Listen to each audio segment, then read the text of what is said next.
বাহলুল মজনুনের কথা বলছিলাম। বড় নেককার পরহেজগার ছিলেন, কোনো সময় নামাজ কি করতেন না, ছাড়তেন না। কিন্তু ড্রেস ট্রেস দেখলে দুনিয়ার কোনো খবর আছে বলে বোঝা যেত না। এক এক সময় আনমনে এক এক কাজ করতেন। প্রায় সময় কবরস্থানে গিয়ে বসে থাকতেন। কোথায় গিয়ে বসে থাকতেন?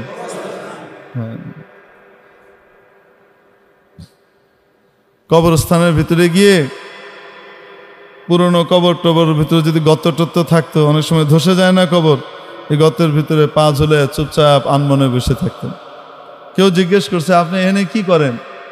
এমন প্রতিবেশীদের কাছে আসছি যারা কাউকে কষ্ট দেয় না। এমন প্রতিবেশীদের কাছে আসছি যারা কখনো কাউকে কি দেয় না, কষ্ট দেয় না। তাদের সাথে থাকতে আমি আনন্দ বোধ করি। কি মনে হয় আপনার, এটা সাধারণ পাগল? হ্যাঁ, এটা পাগল না বিশাল বুদ্ধিমান? বিশাল বুদ্ধিমান মানুষ, বোঝা যায় না। তো খলিফা হারুনুর রশিদ আবার এই বাহলুল মজনুনকে চিনত যে বড় আল্লাহওয়ালা মানুষ, বড় আল্লাহওয়ালা মানুষ। তো একদিন দেখে নদীর পাড়ে বসে বসে পা ঢুকিয়ে কি করতেছে, এই বালু খুঁটে না, বালু খুঁটতেছে, করে বালু খুঁটে। তো খলিফার সাথে খলিফার বিবিও আছেন, হাঁটতেছেন নদীর পাড়ে সকালবেলা, যে দেখে বাহলুল এই করে। তো জিজ্ঞেস করছে খলিফা, বাহলুল কি করো? কয় জান্নাত বিক্রি করি। প্রথম কয় জান্নাতের বালাখানা বানাই। কি বানাই? জান্নাতের বালাখানা বানাইতেছে। কয় বালাখানা কার? যে কিনবে তার। যে কিনবে তা তো বাদশা চিন্তা করতেছে, পাগলের মাথায় এখন ঠিক ঠিকানা নাই, কি কয় না কয়। হ্যাঁ, এনে বালাখানা বানায় জান্নাতের। তো বেগম জিজ্ঞেস করছে, বাদশার বেগম সাহেবা জিজ্ঞেস করছে, তো আমি যদি কিনি? আপনিও পাবেন। দাম কত? 1 আনা। কত? 1 আনা। তো বাদশার বিবির সাথে সাথে কি করছে, 1 আনা দিয়ে দিচ্ছে। দিয়ে কইছে, তো আমাকে একটা দেন। হ্যাঁ, আপনি একটা পেয়ে গেছেন, যান। আল্লাহওয়ালাদের অদ্ভুত অদ্ভুত ব্যাপার হয় এগুলো। আল্লাহ তাআলা তাদেরকে স্পেশাল কিছু নিয়ামত দেন মাঝে মাঝে। এখন চলে গেছে বাদশা, হাসতে হাসতে চলে গেছে। আর বিবিরে কয়, তুমি এক পাগল, এক পাগলের টাকায় 1 আনা নষ্ট করলা, একটা ফকিরে দিলেও তো লাভ হইতো, খামাখা দিলা। বিবি আর কিছু বলে নাই। তো রাতের বেলায় খলিফা হারুনুর রশিদ স্বপ্নে দেখে কিয়ামত কায়েম হয়ে গেছে, জান্নাতের বিশাল সব আলিশান অট্টালিকা তৈরি হয়ে গেছে, জান্নাতের ভিতরে সে হাঁটতেছে, বাদশা দেখতেছে। হাঁটতে হাঁটতে দেখে দূরে খুব সুন্দর একটা বালাখানা, বিশাল মহল, প্রাসাদ, হীরা মণি মুক্তা খচিত বিশাল এক প্রাসাদ। তো উনি কাছে গেছেন, ভিতরে ঢুকবে। তো ঢোকার সময় দেখে উপরে মালিকের নাম লেখা, জুবাইদা, তার বিবির নাম লেখা। এখন উনি ঢুকতে গেছে, আটকায় দিছে প্রহরী, গেটম্যান থাকে না, কই যান? কয় এটা আমার বিবির প্রাসাদ। হ্যাঁ, আপনার বিবির প্রাসাদ, বিবি দুনিয়ায়, এগুলো এনে চলবে না, যান। আপনার না, এটা যার প্রাসাদ সে ঢুকবে, আপনি পারবেন না। মনটা খুব খারাপ, ঘুমটা গেছে ভেঙে। সকালবেলায় বেগম সাহেবের জিগাইতেছে, ওই দিনের কথা বাদশা ভুলে গেছে, ওনার মনে নাই। তুমি কি এমন আমল করছো যে আমলের কারণে জান্নাতে তোমার জন্য একটা বালাখানা দেখলাম স্বপ্নে। খলিফা হারুনুর রশিদ কিন্তু বড় আলেম ছিলেন। খলিফা হারুনুর রশিদ শুধু বাদশা ছিলেন না, কি ছিলেন? বড় আলেমও ছিলেন। প্রতিদিন নিজের সমস্ত রাজকার্য পরিচালনা করা সত্ত্বেও প্রতিদিন 100 রাকাত নফল আদায় করতেন, তার আগে ঘুমাইতেন না। দিনদার বাদশা। এখন উনি বিবিকে জিজ্ঞেস করে যে, তুমি কি আমল করো বলো তো দেখি, জান্নাতে তোমার বিশাল এক বালাখানা প্রাসাদ দেখলাম। তো বিবিরও মনে হয় না কি এমন স্পেশাল আমল করি। ওই যে ওইটা কিনছিল যে, ওইটা তো এমনি, ওই তো মনে নাই, ওইটা মাথায় নাই। অনেক চিন্তা ভাবনা করতেছি কি আমল করছি যে জান্নাতে বালাখানা হলো। হঠাৎ মনে হলো আচ্ছা ওইটা না তো যে আমি যে বাহলুল রে 1 টাকা দিলাম, 1 আনা দিয়ে যে জান্নাতের বালাখানা বেচলো। হ্যাঁ, তো মজা করতেছিল, আমিও মজা করেই কিনছি, কিন্তু সেটা কিনা আবার বাদশা কয় ওইটাই। এই পাগল তো নর্মাল পাগল না, এ তো শরীয়তের পাগল, এ শরীয়ত মুক্ত মারফত পাগল না, এ হাকিকি শরীয়তি মারফতি ডবল পাগল। বুঝাইছিনি? যেই আল্লাহওয়ালা মারফতি মানুষের শরীয়তের কোনো বিধান লঙ্ঘন হয় না, নবীজির কোনো সুন্নত নষ্ট হয় না, এ হলো আসল। বুঝাইতে পারছি? হ্যাঁ, মারেফত বাদ দিতে বলা হয় নাই, কিন্তু শরীয়ত ধ্বংস করে না। তো মেরে মোহতারাম দোস্ত বলছিলাম, ওই যে খলিফা হারুনুর রশিদ আর কে, তো বাদশাহ ঘুম থেকে ওঠার পরে এটা শোনার পরে চিন্তা করতেছে, হায় রে হায়, কালকে তো বিশাল লস খাইছি, এই পাগলের কাছ থেকে তো এটা কিনে নিতে হইতো, নাই। এখন কি করছে, সকালবেলা এর পরের দিন আবার নদীর পাড়ে হাঁটতে বেরিয়েছে, আশা যদি আজকেও পাগলারে পাই। পাগলা কি ডেলি এক জায়গায় থাকবে নাকি? এক এক সময় এক এক জায়গায় তার যেখানে মন চায়। দোয়া করতেছে খুব আল্লাহ কাছে, আল্লাহ যদি পেয়ে যাই। এখন গেছে, যাওয়ার পরে হাঁটতে দেখে ও জায়গা মতো এই বাহলুল মজনুন আছে, ওই যে দেখা যায়। তো এখানে গেছে, গিয়ে কয় কি করো?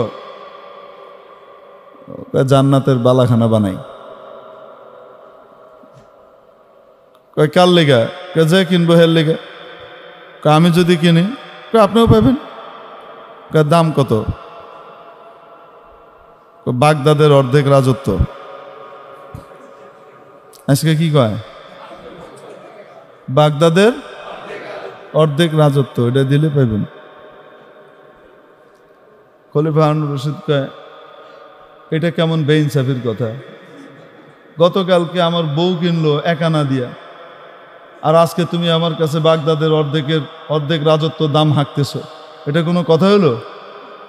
তো বাহলুল নিচের দিকে চাই আঙ্গুল লাড়ে আর কয়, কালকে কিনছিল না দেখা, তুমি আজকে আইসো কিনতে দেখা, এর লেগা দাম।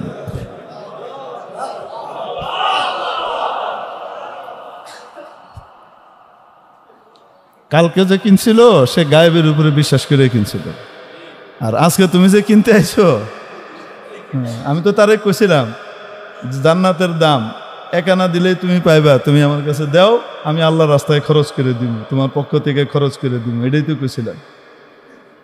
আমি তো আর খাইতাম না, আমারে দাও, আমি আল্লাহর রাস্তায় কি দিব, এটা লাগাই দিব, এটাই তো কইছিলাম। তো সওদা তো আল্লাহর লগে হইতো, আমার লগে না। তো বাদশাকে আমি দেখছি, তুমি জানলা কই থেকে দেখছি, স্বপ্নে দেখছো না, এখন আইসো।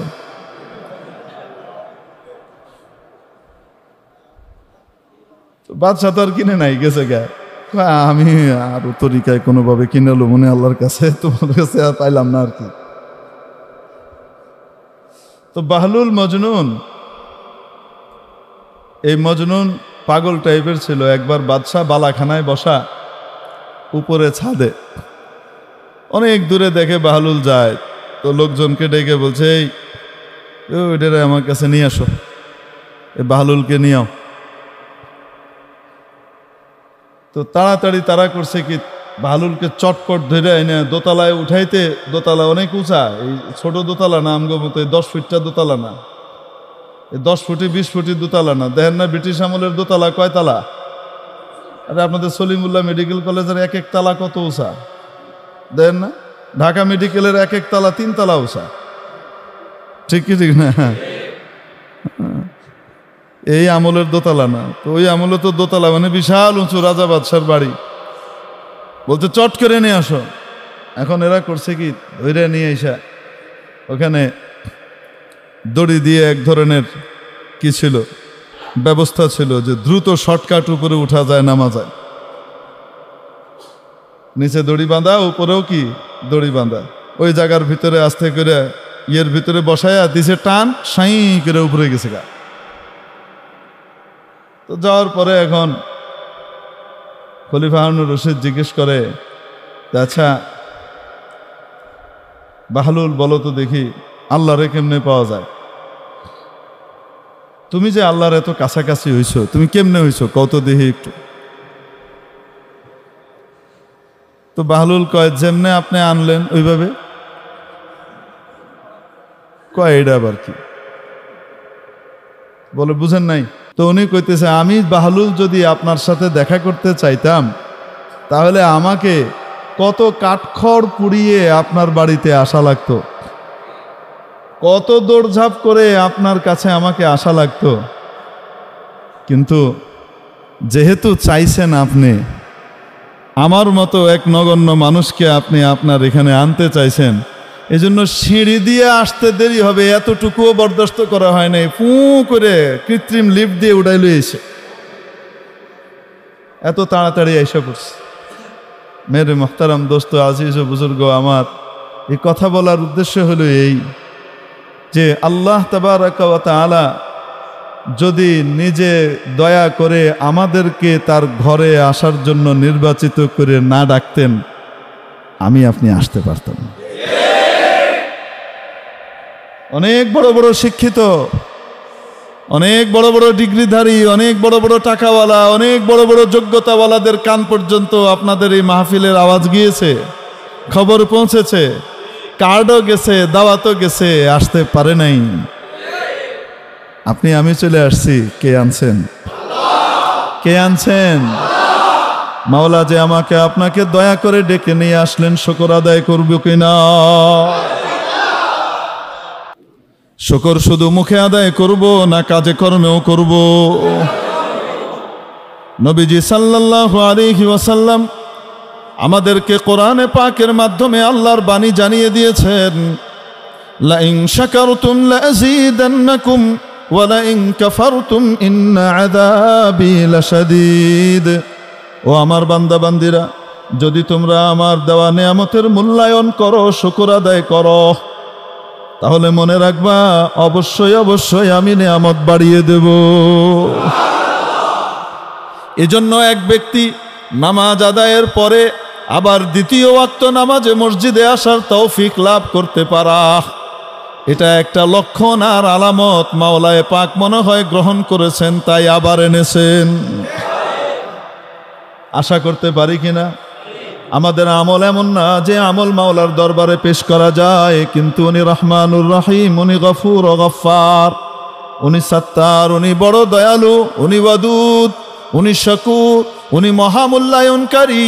হালকা ছোট্ট খাট্ট জিনিস, খুঁতযুক্ত জিনিসও গেলেও বান্দার যদি দেখে যে তার ইন্টেনশন ঠিক আছে, তার নিয়ত ঠিক আছে, এবং সে আমার নবীর তরিকাকে ফলো করার চেষ্টা করেছে, এই দুইটা যদি ঠিক পান, তাহলে মাওলায়ে পাক ওটাকে কবুল করে নেন।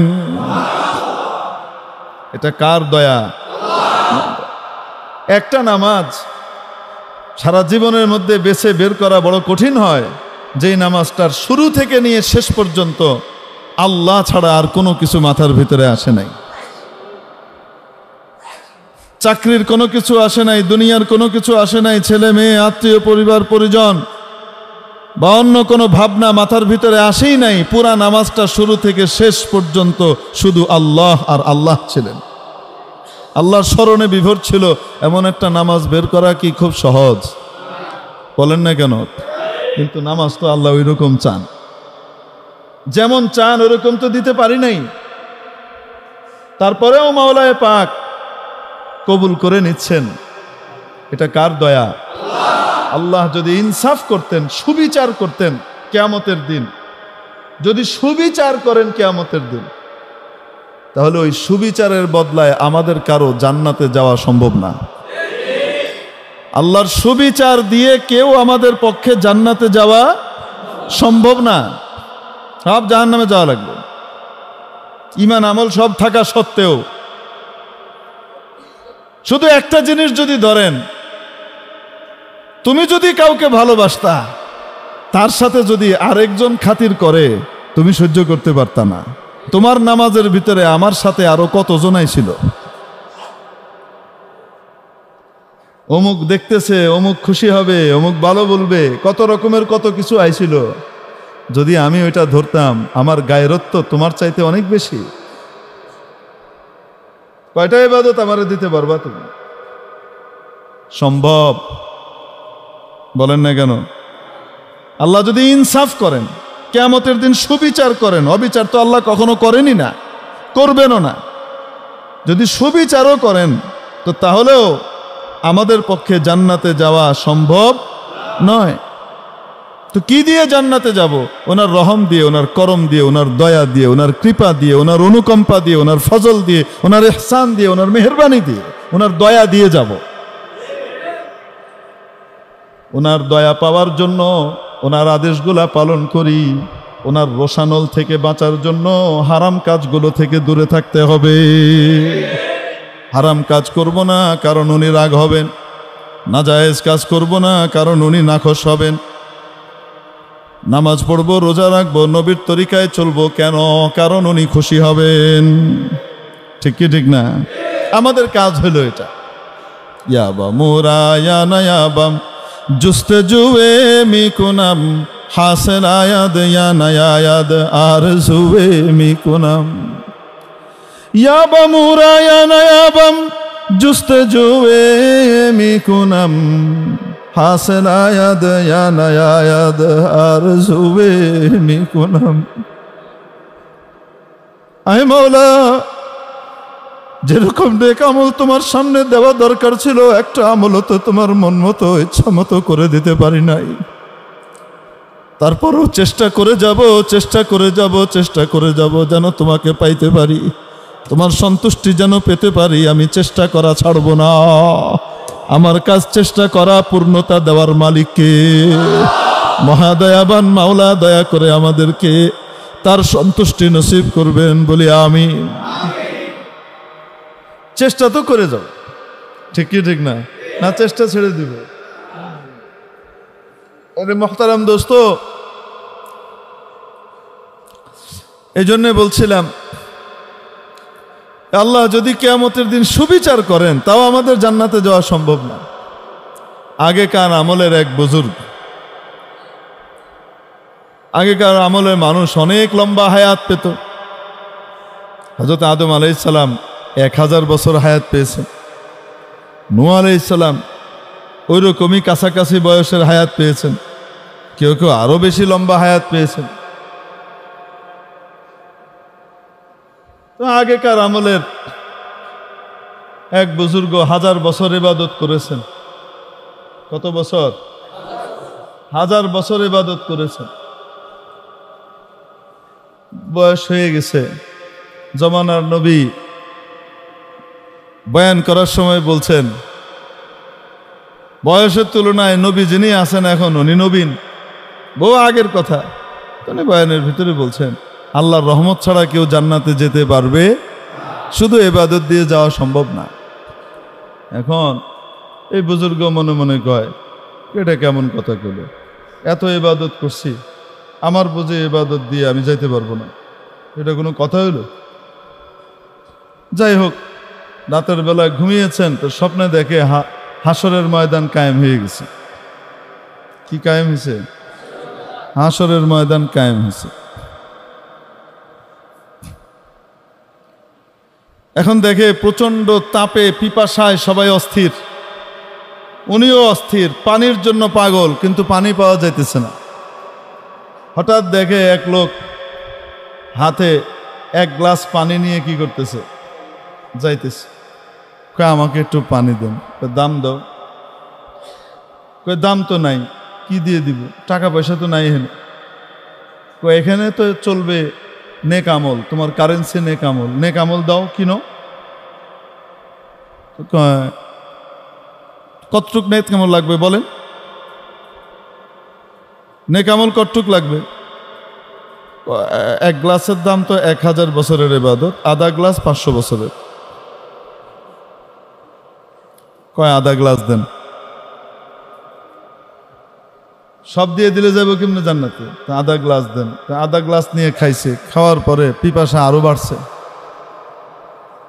পুরা পানি ঠিক মতো না গেলে পিপাসা কমে না বাড়ে? কয় আধা গ্লাস দেন, পিপাসা বেশি বেড়ে গেছে, কারো 500 বছরের ইবাদত দেওয়া লাগবে।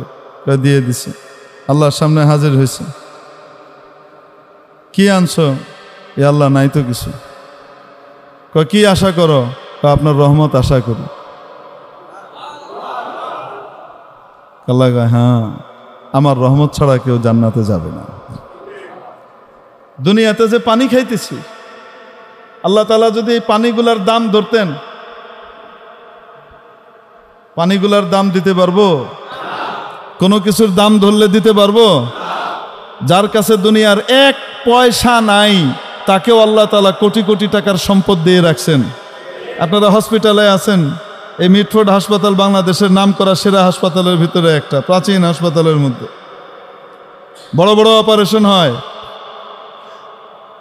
কিডনি প্রতিস্থাপন করতে গেলে কিডনি নষ্ট হয়ে গেছে, একটা কিডনির দাম কয় লাখ টাকা। কয় না কেন? চোখ নষ্ট হয়ে গেছে, চোখ দান করতেছে একদম, ঠিক আছে আমার চোখটা নিয়ে দাও। চোখটার দাম কত বলেন না কেন? আপনাকে 10 লাখ টাকা দিলে আপনি চোখ একটা দিয়ে দিবেন? যদি কয় 2 চোখ, এক চোখে তো হবে না, সেট লাগবে, পুরা সেট লাগবে, 5 কোটি টাকা দিব, দিবেন 5 কোটি টাকা দিয়ে? দিব না। তাহলে এক একটা অঙ্গের দাম কত, শরীরের এক একটা জিনিসের দাম কত হিসাব করেন। যেগুলা স্পেয়ার দিয়ে দিছে আল্লাহ তাআলা, কিডনি তো 2টা দিয়ে দিছে, একটা থাকলে না গেলেও আরেকটা হইলেও চলে, কয় না কেন?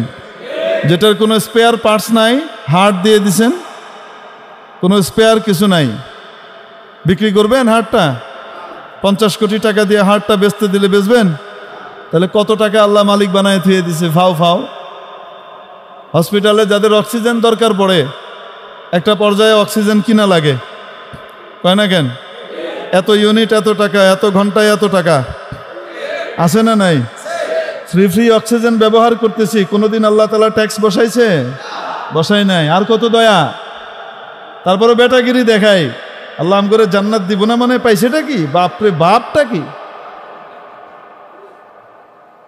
তবে হ্যাঁ, যদি শুকর আদায় করি, মাওলা যে নিয়ামত দিয়েছেন সেই নিয়ামতের শুকর আদায় করলে রব্বুল আলামিন বলেন লা আযীদান্নাকুম, অবশ্যই অবশ্যই তোমার নিয়ামত বাড়িয়ে দিব। নিয়ামতের শুকর কাকে বলে? একটা হলো মৌখিক শুকর, আলহামদুলিল্লাহ, কৃতজ্ঞতা জানালাম মুখ দিয়ে। আরেকটা হলো কাজে কর্মে শুকর। কাজে কর্মে যদি কৃতজ্ঞতা বোধ প্রকাশ না হয়, শুধু মুখ দিয়ে প্রকাশ পেলে মাপ পাওয়া যাবে। কোনো ব্যক্তি কাউকে 10,000 টাকা দিল, টাকা দেওয়ার পরে টাকাটা নিয়ে কয় শুকরিয়া, অনেক ভালো আপনি আমাকে টাকাটা দিছেন, অনেক শুকরিয়া। তারপরে কি করলো? জুতাটা নিয়ে ওই ব্যক্তির গালের ভিতরে আস্তে করে মেরে দিছে। কই এটা কি করলি? কই শুকরিয়া আদায় করছি না, আবার কি? কই এরকম মোহের শুকরিয়া দিয়ে কি কাম হবে? তুই আমার অপমান করলি সবার সামনে, আর শুকরিয়া আদায় করছিস, আমাকে ধন্যবাদ দিছিস। বলেন না কেন? বলবো কি বলবো না? মুখের সাথে সাথে কাজটাও লাগে কি লাগে না? মুখেও যেমন কৃতজ্ঞতা প্রকাশ করছি, কাজে কর্মেও কৃতজ্ঞতা প্রকাশ করতে হবে। কৃতজ্ঞতা কাকে বলে? নেয়ামত দাতা যে উদ্দেশ্যে যে জিনিস দান করেছেন, নেয়ামত দিয়েছেন, নেয়ামত দাতার ইচ্ছা অনুযায়ী ওই জিনিসকে ব্যবহার করলে সেটাকে কৃতজ্ঞতা বলে। সেটাকে নেয়ামতের মূল্যায়ন করা এবং শুকর আদায় করা বলে। আপনার কাছে কেউ সাহায্য চাইলো, কি করবে? কয় আমার দোকান করা দরকার, আমার বিরাট সমস্যা চলতেছে, তো আপনি তাকে সাহায্য হিসেবে 3 লাখ টাকা দিয়ে দিলেন, দিয়ে বললেন এই 3 লাখ টাকা দিয়ে তোমার তো একটা স্থায়ী ব্যবস্থা করে ফেলো, যাও এই 3 লাখ টাকা দিয়ে কি করো, একটা দোকান দিয়ে মোটামুটি সেই দোকানটা দিয়ে চলো। আস্তে আস্তে সাহায্য করলো, তাই না? আপনি সাহায্য করলেন 3 লাখ টাকা দিয়ে, উনি 3 লাখ টাকা নিয়ে গেলেন। নিয়ে যাওয়ার পরে আপনি যেভাবে চেয়েছেন সেভাবে সে দোকান দিয়েছে, আপনার পরামর্শ মেনেছে, দোকান টোকান দিয়ে ঠিকমতো ব্যবসা করে এই 3 লাখ টাকা থেকে তার 6 লাখ টাকা আয় হয়ে গেছে। কয়েকদিন পরে সে হঠাৎ আরেকটা বিপদে পড়ছে, আপনার কাছে আসছে। কত দরকার? 10 লাখ টাকা দরকার, এখন ঠেকায় পড়ছি, ঋণ দিলেই হয়। তো 10 লাখ টাকা দিয়ে কইব যা, ঋণ দরকার নাই, তুই এটারে কামে লাগা। যেই উদ্দেশ্যে আপনি টাকাটা দিছিলেন, যেহেতু সে ওই উদ্দেশ্যে ব্যবহার করছে, আবার সে আসলে আপনি আবার দিবেন। বলেন না কেন? তার আবার প্রয়োজন হলে আপনার কাছে আসলে আপনি আবার দিবেন। কিন্তু আপনি দিছেন 3 লাখ টাকা, 3 লাখ টাকা পায়া খুব শুকরিয়া ধন্যবাদ, আপনার মতো মানুষ হয় না, যত ফুল আছে সব কিনে মিনে আপনারা দিয়ে গেল, তারপরে গিয়ে এই টাকা দিয়া গাঞ্জা খাইতেছে ভালো করে, তারপরে এটা করতেছে হেডা করতেছে, অনেক কিছুই করছে, শুধুমাত্র দোকানটা করে নাই। আপনি যে তাকে স্বনির্ভর হওয়ার জন্য ব্যবস্থা করে দিয়েছিলেন সেটা সে করে নাই। আবার যখন আপনার কাছে আসবে 50,000 টাকা চাইলেও দিবেন? কি করবেন? বাইরো, ওই 3 লাখ ফেরত দেয়া গে, যা তোরে লেগে দিছিলাম, কয় না কেন? আল্লাহ রব্বুল আলামিন আমাকে আপনাকে চোখ দিয়েছেন, নাক দিয়েছেন, কান দিয়েছেন, মস্তিষ্ক দিয়েছেন, হাড় দিয়েছেন, শরীরের অঙ্গ প্রত্যঙ্গ দিয়েছেন। কেন? ওনাকে খুশি করে, ওনার খুশির কাজ করে জান্নাতের মেহমান হবার জন্যে। আমাদের বাবা হযরত আদম আলাইহিস সালামের সুপুত্র, সুকন্যা, সুসন্তান হবার জন্যে, বাবার নীতিতে থেকে আল্লাহকে মেনে জান্নাতি হবার জন্যে, বাবার বাড়ির ভাগ পাবার জন্যে। সুপুত্র সুকন্যা বাবার বাড়ির মধ্যে ভাগ পায়, ঠিক কি ঠিক না? ত্যায্য পুত্র বাবার বাড়ির মধ্যে ভাগ পায় না। এই কাজের জন্য আল্লাহ আমাকে আপনাকে পাঠাইলেন এবং বলে দিলেন এক কথায়, সূরাতুদ যারিয়াতের 56 নম্বর আয়াতে মাওলা বললেন, ওয়ামা খালাকতুল জিন্না ওয়াল ইনসা ইল্লা লিয়াবুদুন। আমি জিন এবং ইনসানকে তৈরি করেছি শুধুমাত্র আমার ইবাদত করার জন্যে। কিসের জন্যে? ইবাদত মানে ওনার কথা মানা। ইবাদত মানে কি? ব্যবসা বাণিজ্য, চাকরি বাকরি, ওঠা বসা, পরিবার পরিজন পরিচালনা, দুনিয়ার যে কোনো কাজ কারবার আমরা করি সেটা ওনার ইচ্ছে অনুযায়ী, উনি যেভাবে বলেছেন সেভাবে করলেই সেটা ইবাদত হয়ে যায়। ওনার আদেশ অনুযায়ী, উনি আদেশ করেছেন, যদি আমাকে পেতে চাও আমার নবীর তরিকা ফলো করো। কুল ইন কুনতুম তুহিব্বুনাল্লাহ ফাত্তাবিউনি ইউহিব্বুকুমুল্লাহ। ও আমার বান্দা বান্দিরা, যদি আমি আল্লাহকে ভালোবেসে থাকো, আমাকে পেতে চাও, তাহলে ও নবী আপনি বলে দেন, আমি রসুলের পরিপূর্ণ অনুসরণ করো, ইত্তেবা করো, সুন্নতের পাবন্দি করো। তাহলে কি হবে? ইউহিব্বুকুমুল্লাহ। তোমরা যেমন আল্লাহকে ভালোবাসবে, আল্লাহ তোমাদেরকে ভালোবাসবেন। ওয়াগফির লাকুম যুনুবাকুম। তোমাদের যত গুনাহ আছে, পাপ রাশি আছে, সব মাফ করে দিবেন। আল্লাহু গফুরুর রহিম। তিনি বড় দয়ালু, বড় ক্ষমাশীল। উনি মাফ করতে পছন্দ করেন। কি করেন? পছন্দ করেন। নবী পাক সাল্লাল্লাহু আলাইহি সাল্লামের যখন মেরাজ হলো, মেরাজের মধ্যে নবীজি সাল্লাল্লাহু আলাইহি সাল্লামকে ভ্রমণ করানো হয়েছে। আল্লাহর গোটা সৃষ্টি জগৎ ভ্রমণ করিয়েছেন, জান্নাত ঘুরিয়েছেন, জাহান্নাম দেখিয়েছেন, সব দেখিয়ে এনেছেন। আল্লাহু আকবার পরশুদিন বলেন, আল্লাহু আকবার পরশুদিন বলেন। এই সব কিছু এক রাতের ভিতরে ঘুরিয়ে এনেছেন কে? আল্লাহ তাআলা। আল্লাহু আকবার। ঘুরিয়ে এনেছেন। তিনি ঘুরে আসার পরে বলেন, জান্নাতের দরজার মধ্যে ফটকের ভিতরে আমি 3টি কথা লেখা পেয়েছি। জান্নাতের ফটকে কয়টা কথা লেখা ছিল? 3টা বাণী লেখা ছিল। তার মধ্যে একটা হলো উম্মাতুন মুযনিবাতুন ওয়া রাব্বুন গফুর।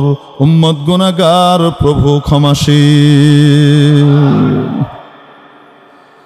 হযরত আম্মা জান আয়েশা সিদ্দিকা রাদিয়াল্লাহু তাআলা আনহা নবীজি সাল্লাল্লাহু আলাইহি ওয়াসাল্লামকে জিজ্ঞেস করলেন, ইয়া রাসূলুল্লাহ, যদি সবে কদর পেয়ে যায়, যেই রাতটা একটা রাত 1000 মাসের ইবাদতের চেয়ে উত্তম, 83 বছর 4 মাসের ইবাদতের চেয়ে উত্তম এক রাতের ইবাদত, ইয়া রাসূলুল্লাহ যদি পেয়ে যাই ওই বিশাল রাতটা, ওই বিশেষ রাতটা যদি পেয়ে যাই, তাহলে আমি কি দোয়া করব? নবীজি আম্মা জান আয়েশাকে শিখিয়ে দিলেন দোয়া করবে, আল্লাহুম্মা ইন্নাকা আফুউন তুহিব্বুল আফওয়া ফাফু আন্নি। ও আমার মাওলা, তুমি তো মহা ক্ষমাশীল, ক্ষমা করতে ভালোবাসো, ক্ষমা করতে ভালোবাসো, অতএব আমাকে ক্ষমা করে দাও। আমি গুনাহ করেছি, আমি আর করব না, আমি তওবা করলাম, ভবিষ্যৎ জীবনটাকে গুনাহমুক্ত রাখবো, আর এই গুনাহ করব না, আল্লাহ আমাকে ক্ষমা করে দাও, এই কথা বলবি। মাফ করতে ভালোবাসেন কি না? বলেন না কেন? ভালোবাসেন কি বাসেন না? এখন বলেন দেখি, চোখ দিয়েছেন কে? কান দিয়েছেন কে? কেন? ওনার নাফরমানির গান বাজনা শোনার জন্যে। চোখ দিয়েছেন কেন? নাফরমানির কাজ করার জন্যে।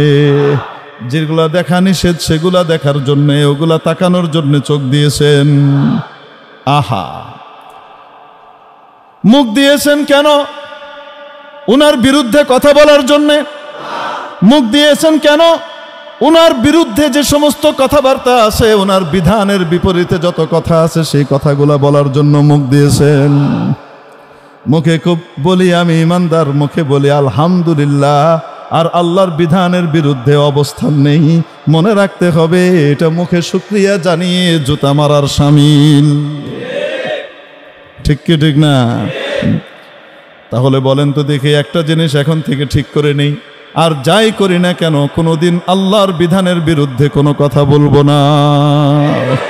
আমি আমল করতে পারি আর না পারি, আমার মধ্যে দুর্বলতা থাক আর সাবল্য থাক, যাই থাক না কেন, আমি কখনো কখনো কখনো আল্লাহর বিধিবিধানের বিরুদ্ধে অবস্থান নিব না। কোনোদিন আল্লাহর বিধিবিধান বিরুদ্ধচারণকারীর সাথেও সঙ্গ দিব না। পারবো তো ইনশাআল্লাহ? তাহলে শুকরিয়া আদায় হবে। তাহলে কি আদায় হবে? শুকরিয়ার প্রাথমিক ধাপ আদায় হইল যে আমি আল্লাহর বিধানের বিরুদ্ধে নই। আল্লাহ আমাদেরকে বুঝবার তৌফিক দান করেন। আমি নামাজ পড়ার ভিতরে যদি আমার দুর্বলতা থেকেও থাকে, কিন্তু কোনো ব্যক্তি যদি নামাজ যথাসময়ে আদায় করতে চায়, কখনোই আমি তার বিরুদ্ধে যাব না, আমি তার সাহায্য করব। ঠিক কি ঠিক না? আমি হয়তো দাড়ির বিধানটা ঠিক মতো রাখতে পারছি না, কিন্তু যে ব্যক্তি দাড়ি রাখে তাকে আমি সম্মান করব, কারণ সে আমার মাওলার বিধান পালন করছে। ঠিক কি ঠিক না? নাকি পিছনে খোসানির লিগে ঘুরে বেড়াবো? দাড়িওয়ালা করে কেমনে খোসানি যায়? হ্যাঁ,